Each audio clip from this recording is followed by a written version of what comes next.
mayroon nagsisend. Oh? Eh, di amount lang naman yan. Ang importante may nagpapadalang anak.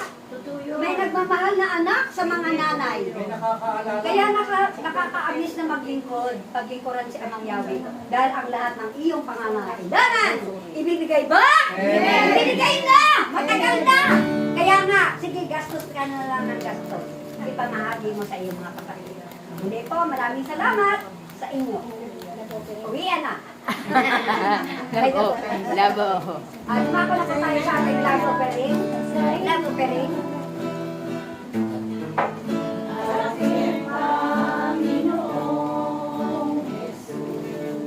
Ay, Lord.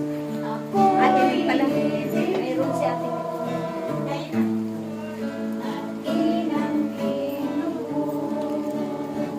Abot mo nga sa akin yung bag mo. Bigat mo.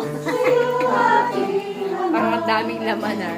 Ay buong buhay ko, puso at kaluluwa, hindi makayanan, may pagkaloob, mamahaling iyas, may pintong lulutong, ang tanging dalangin, o Diyos ay tanggapin, ang tanging alay ko, nawa ay gamitin.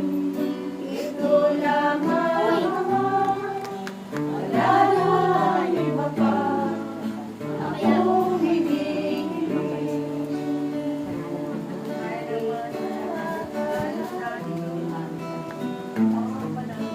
Ako ay binigyan pansin. Tulad mo, di dapat mahalin.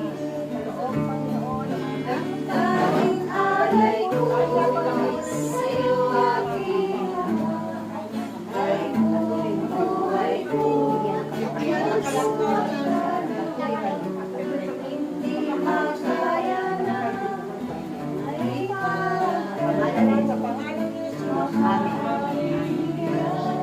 At dumaga na po tayo sa ating